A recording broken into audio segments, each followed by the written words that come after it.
Fábio Becker Lope, 25 anos, jornalista, estudou um semestre em Santiago, no Chile, na Universidade Diego Portales, desenvolveu uma pesquisa sobre a poética subversiva das ruas, a análise sociológica do picho em Caxias do Sul. Olá, Fábio, tudo bem? Olá, tudo bem? Então, conta um pouquinho para nós dessa tua pesquisa relacionada à poesia com o picho. Cara, na verdade, ela começa com um preconceito meu, que eu tinha e que eu vejo que a sociedade toda tem contra o picho. Inclusive, quando eu cheguei para morar no Chile, em Santiago, eu cheguei no meu bairro, eu tinha entrado em contato com o cara pelo computador, nem sabia direito onde que eu ia morar. Cheguei no meu bairro, ele era completamente pichado. Eu cheguei de noite lá e eu disse, caramba, onde que eu me meti? Porque o picho dava essa sensação de insegurança, de não sei, que era algo, tinha vândalos ali no meu bairro. E daí eu vi que o bairro era tranquilo, descobri que a maioria do meu bairro era de ocupantes anarquistas, né, ocupação ilegal de anarquistas que tinha lá, e que eram eles que pichavam.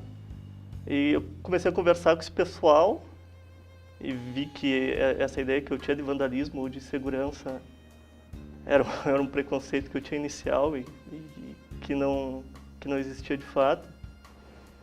E daí, então, eu comecei a ler essas mensagens e ver que elas podiam documentar a ideia deles e que ela não era propagada em nenhum outro meio. Então, eles usavam um muro para propagar as ideias que não tinham espaço na mídia tradicional. Depois disso eu voltei a Caxias e resolvi começar a fotografar o centro de Caxias e analisar como era a mensagem dos pichadores aqui, se era parecida com as mensagens de Santiago ou diferente. E aí que eu comecei esse projeto, porque eu vi que é possível tu analisar a política e a sociedade de determinado local através do que é mostrado nos muros, que é algo que a gente não vê, porque normalmente ou a gente passa e tem preconceito com a pichação e nem lê, ou não se dá o trabalho também de entrar e fazer esse trabalho mais aprofundado. Mas o principal que eu descobri é isso, cara, é saber que os muros podem documentar a história de uma sociedade e as ideias políticas, principalmente dos jovens. Existia um discernimento entre as mensagens de lá e as mensagens daqui do Brasil? Ou elas refletem no mesmo viés, nesse viés político? Cara, na verdade o discernimento é em cada cidade. Porque as mensagens nos muros, elas são reflexo da sociedade. Por que aqui tem muita mensagem feminista, por exemplo? Porque a sociedade caxiense, de acordo com as feministas, comigo também, é demasiado machista, né? É por isso que tem tanta mensagem feminista nos muros. Então, a mensagem é um reflexo do social. Cada cidade vai ter uma mensagem diferente. Mas claro que tem mensagem que se repete. Um dos grupos que mais se repete em Caxias são os anarquistas, assim como havia em Santiago.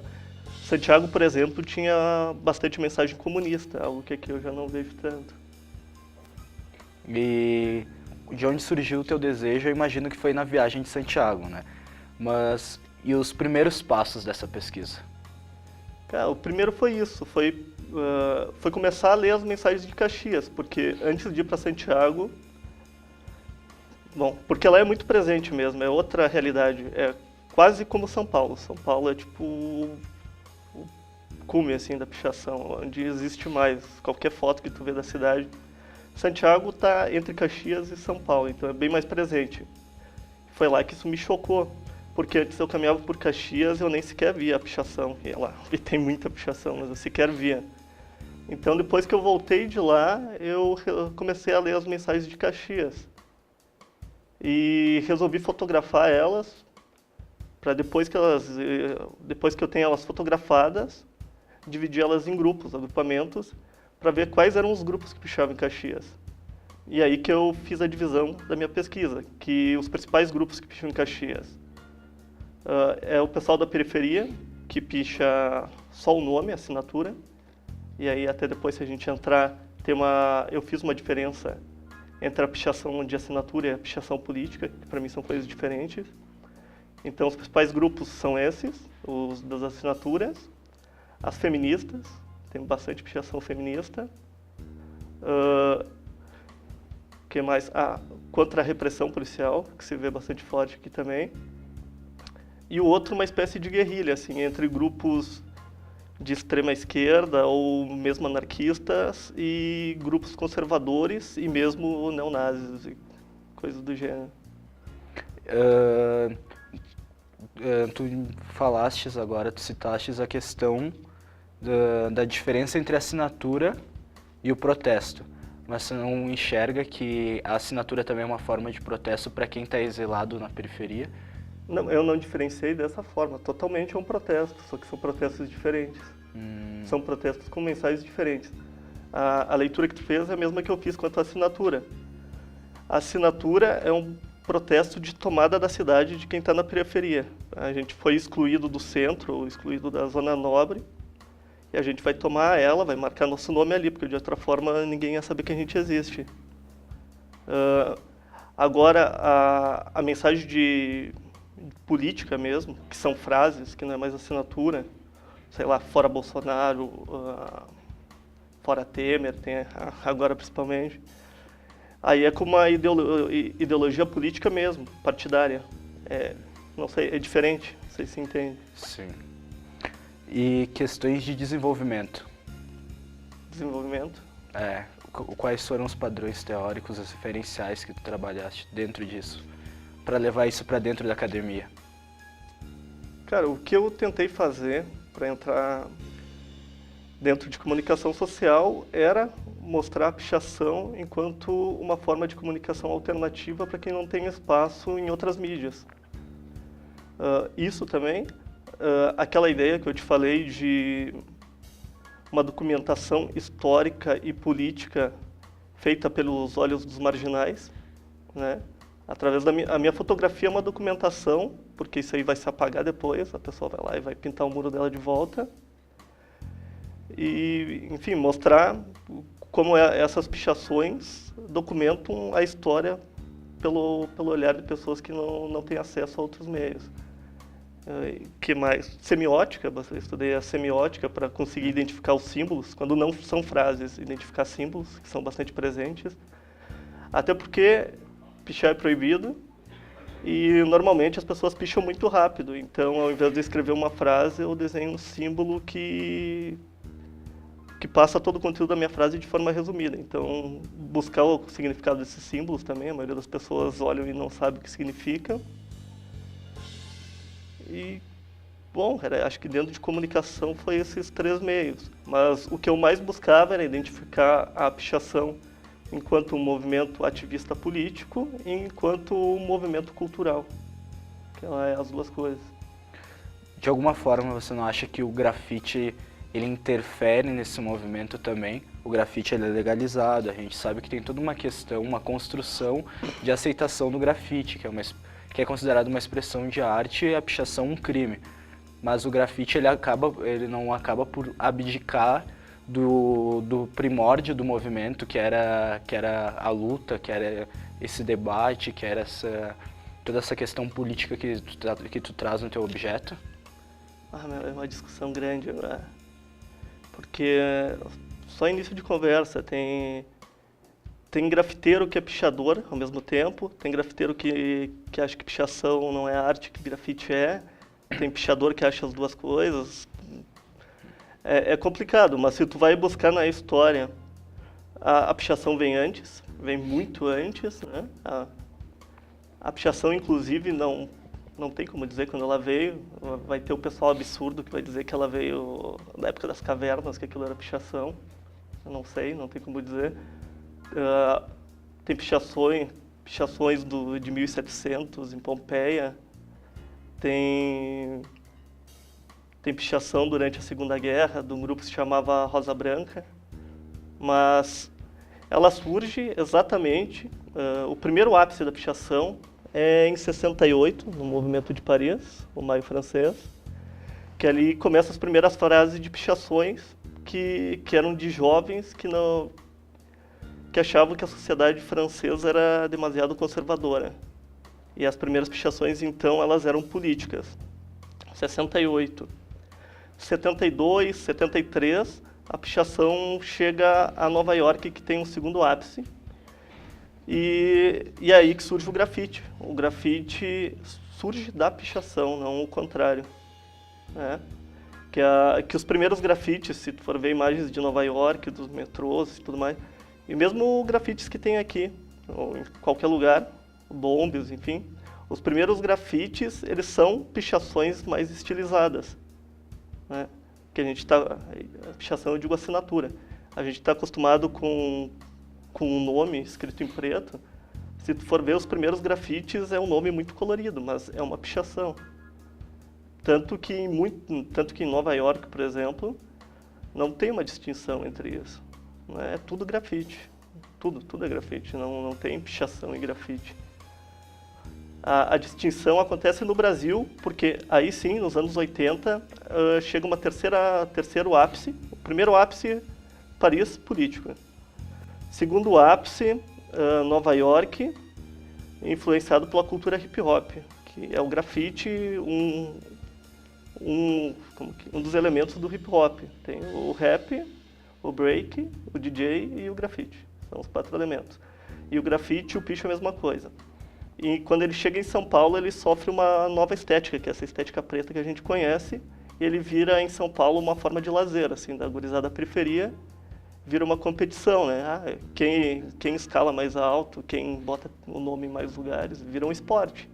Então são esses 3 momentos. E a diferença, então, na origem não existe, cara.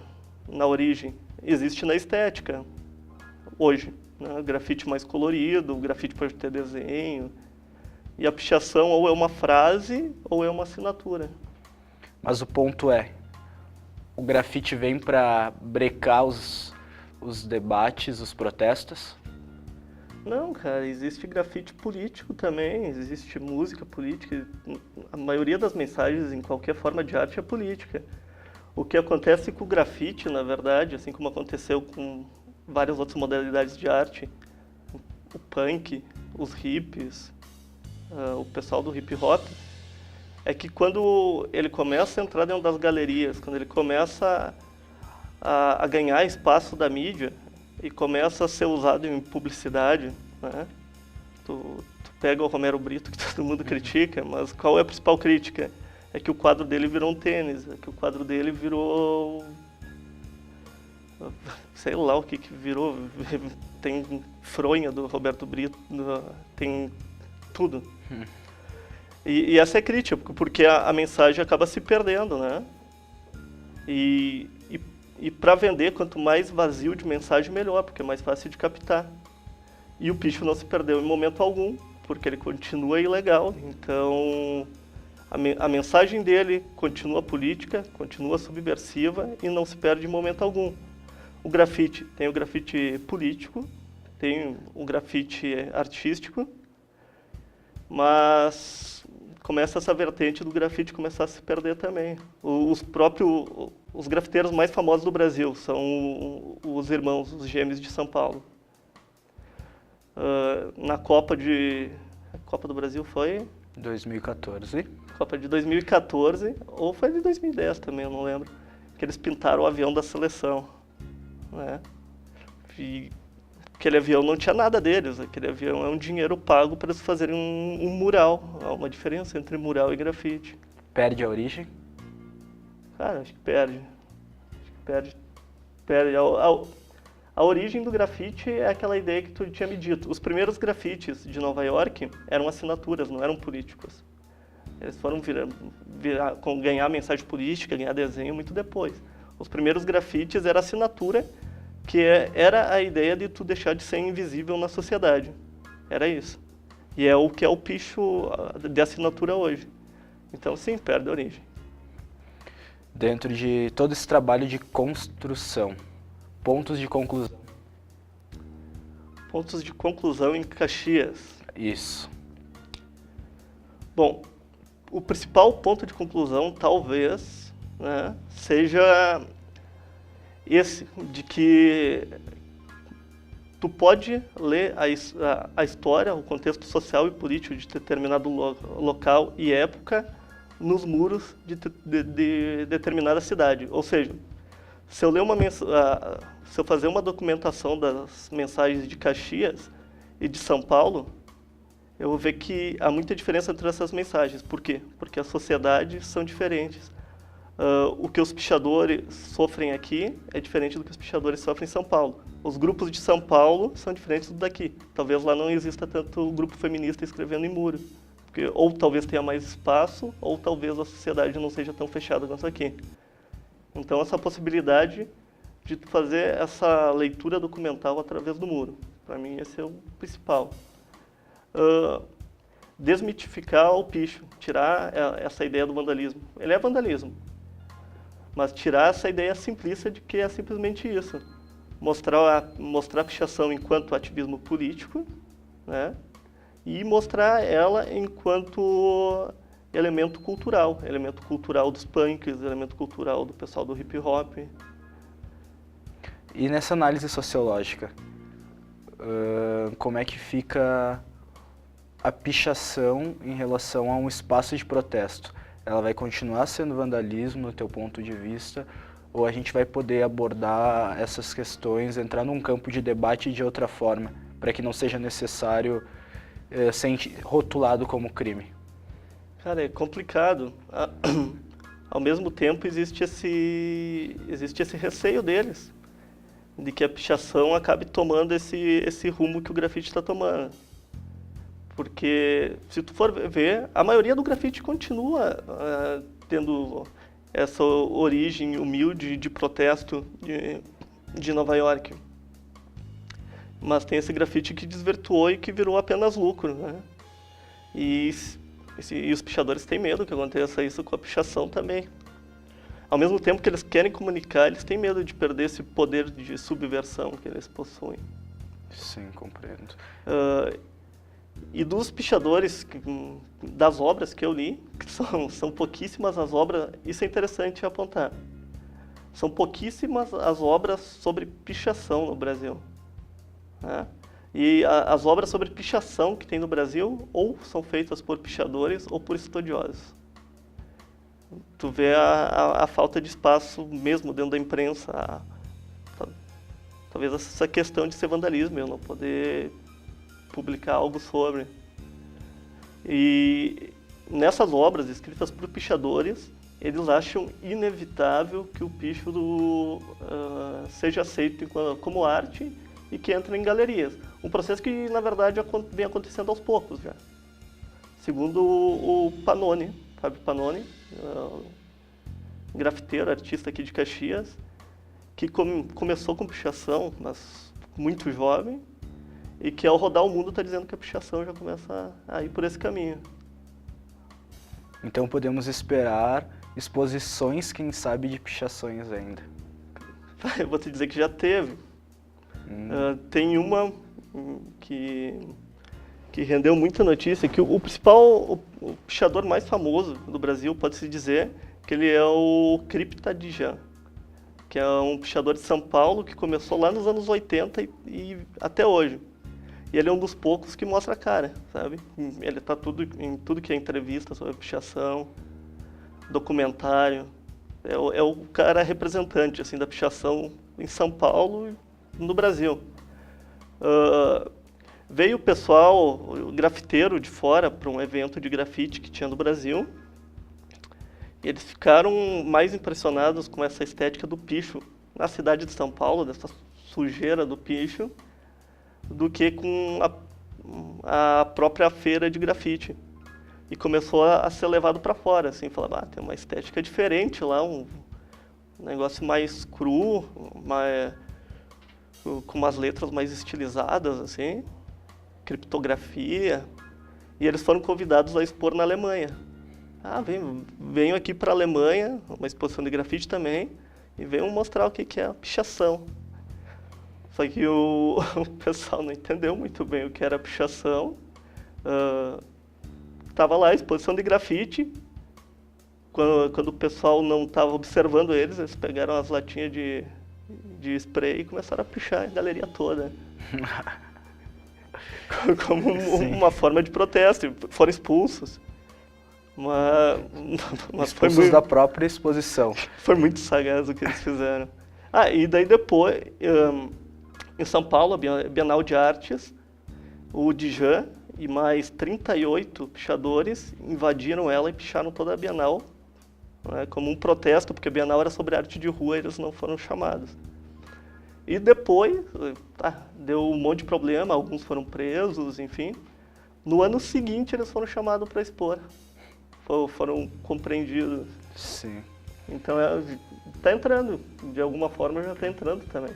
Está sendo reconhecido. Está sendo reconhecido, eu diria, reconhecido. E alguma frase que marca, assim, essa tua trajetória com essa tua pesquisa?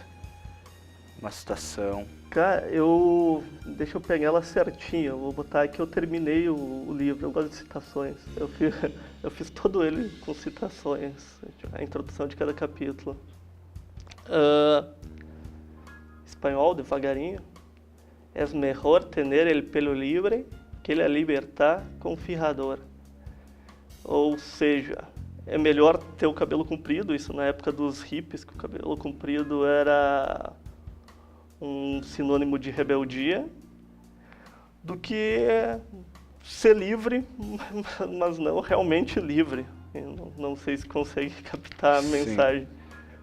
Porque, como eu disse ao final da apresentação, o que eu aprendi com as pichações, desde a época de Paris, que elas surgiram como uma ferramenta revolucionária, é que é sempre bom ter uma forma de arte que é um contraponto à sociedade, a tudo aquilo que a gente aceita como arte. É sempre bom ter algo que seja um contraponto a isso.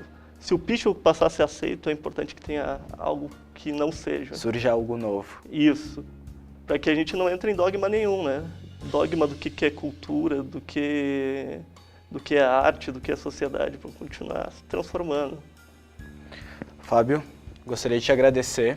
Trabalho muito Igualmente, bonito, espero que a gente possa vir a conversar, que tu continue a desenvolver algo nessa área, porque para um comunicador é muito importante a gente fazer um trabalho que tenha um viés que seja relevante para essa nossa sociedade. Obrigadão, Igualmente. agradeço por ter aceitado o convite. Eu que agradeço o convite, cara, e principalmente esse espaço para talvez ter conseguido desmitificar um pouco a imagem dos pichadores, né? Assim a gente espera, né? Então, assim a gente espera o pessoal de casa. O Diálogos fica por aqui, até semana que vem.